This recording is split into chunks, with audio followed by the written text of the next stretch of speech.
Last week, a friend brought me wild tuna.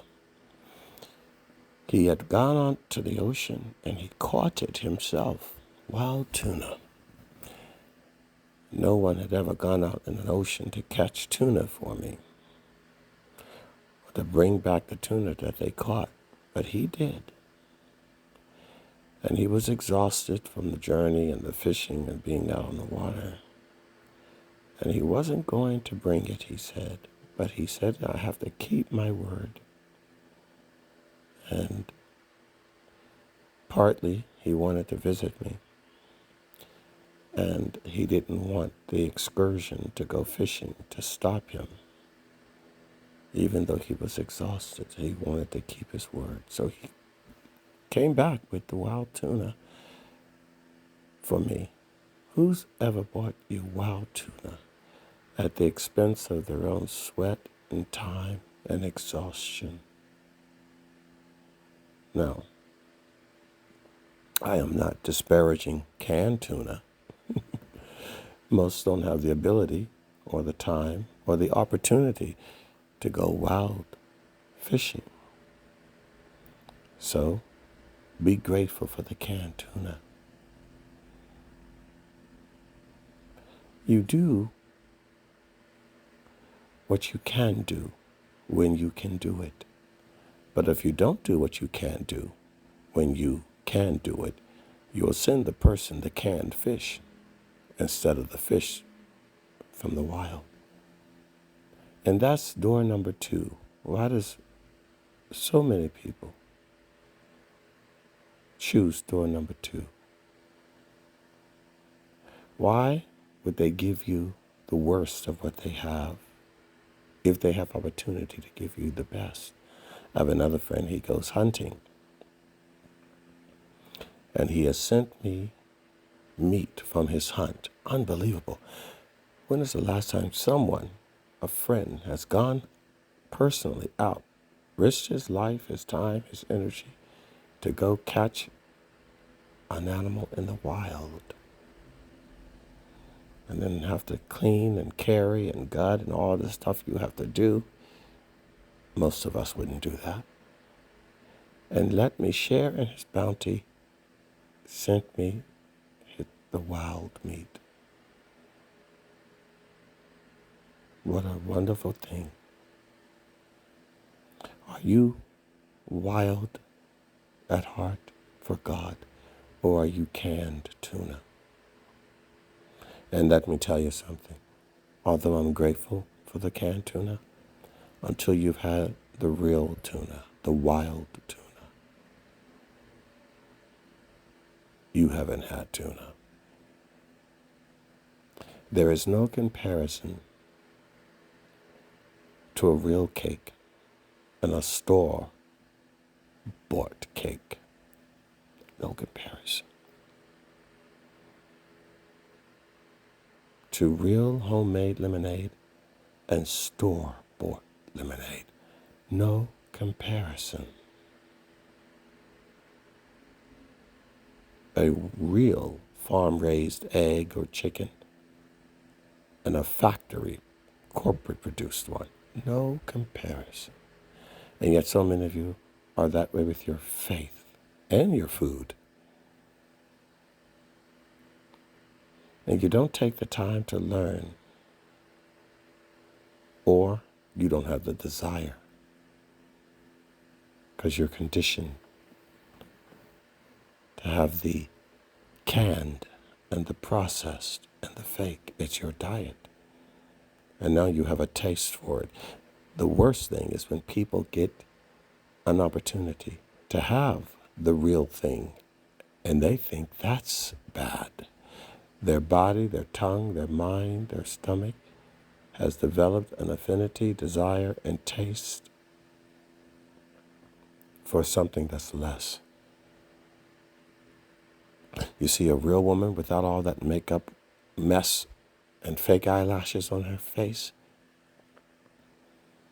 and you start to think she's not as pretty as the one with foundation and rouge and lipstick and all of that mess they put on them. Well, that's what you like. That's what you're accustomed to. A woman looking like a prostitute. But when you see one that looks natural, a real one, you can't even see her beauty. A beautiful, natural-born woman who isn't so filled with vanity that she tries to hide every natural-born flaw or feature because she wants to look like something someone else in the world has told her is beautiful through their marketing campaign.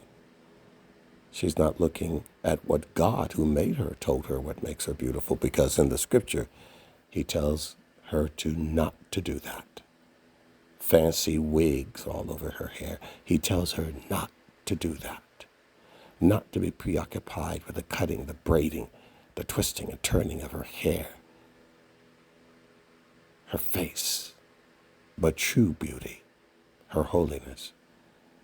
And the women that do live that way are far more beautiful than anything with lipstick and makeup, fake eyelashes, and wigs.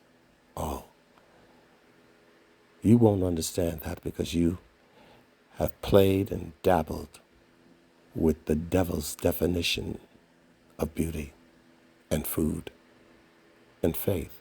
So real faith and a real person of faith will be odd to you when you meet them. You won't like them. In fact, you will even demonize them like they demonized Yeshua, our Lord. You'll see a person like that do the works of God, and you'll say they're doing the works of the devil. You won't even have the ear to be able to hear them. You have a taste for the canned tuna, the fake. You have a taste for deception and lies. And now you start looking. You are what you eat. Then you become canned tuna. And your faith and your relationships and your love and your conversations and your business. You become inauthentic, disingenuous, and a manipulator, dishonest, because you just refuse to stop eating canned tuna. You're so tied to it, you're too afraid to detox from it. You're attached to it. You made your bed. You will lie in it. It's not even a choice. You've chosen that. And repentance is not easy. Yom Kippur just happened. Most didn't repent. It's not easy. To be honest. You know, I know when I talk to people when they're not listening. It happens right in front of my face. I can talk for 20 minutes and they ask a question that I've answered over and over again because they're not listening. Isn't that the worst? You can talk to people on the phone. They're not listening. And you can't see what they're doing on the other line anyway when they're talking to you. They'll play games, pretend they're listening while they're doing other things. They will not give you their full attention. You'll sit in front of them, and they'll look in your eye while you're talking, while their mind is working. Never listening. Can't even hear what you say. It's not a miracle that will turn a person, no. It's only humility when they humble themselves to God and get out of the airspace of their ear space between their ears and that corrupted mind and be transformed by the renewing of mind, casting down their vain imaginations and thoughts to the ground. But they entertain those things, and the devil whispers to them, and they whisper to themselves. Most don't need a devil. They're doing a fine job without the devil's help, destroying their ability and capacity to serve God.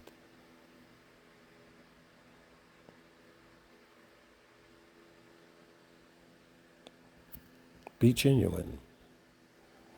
And if you're not, and you know you're not, then get genuine. Prayer, fasting, meditation, obedience, and humility will always get you there. Self-control, that means control yourself.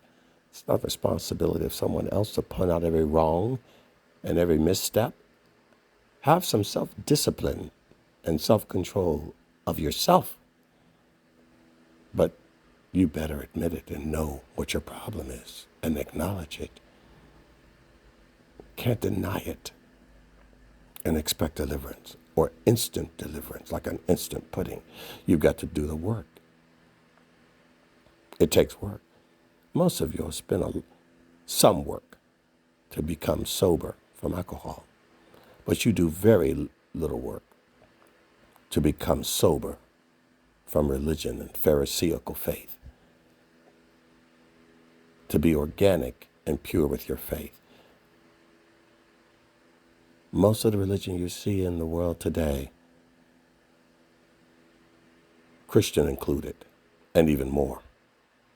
So, even they who think they know so much and are so much better than everyone else, the pride that fills them blinds them from the God they claim to serve. It's become a drug to them. They decided a certain ritual and a certain ceremony and a certain denomination, that's their God. But it's not God. No different than those who bow before statues. You just have a different artificial God, a different AI that you've decided. Because in all honesty, most of you are extremely uncomfortable with the real thing. So you'll find some form of it, as long as it's not the real, genuine article. And you'll worship that. That'll become your stick. How sad. Why not just humble yourself and choose right? Choose the Lord. Abba, Adonai, gave his son, his sacrifice, gave us his Torah, his instructions, his code, his regulations, that you insult and diminish, call it burdensome. Well, of course, any lawless man hates any law, wants a free willy. It's a beautiful thing to serve the Lord. As David said, your Torah, your law, your code and instructions, your utterances, O Lord, do I delight in. I meditate upon them day and night. Not just back rubs and smiley faces. No. I even love your rule, your constitution for the soul, not the one of the United States. Your mastery, your kingship. Lord, help you. You can tuna eaters. May God deliver you. And may those who are given the wild tuna know what they're eating. Be grateful and thankful that someone has come into your life to go fishing and bring you wild tuna.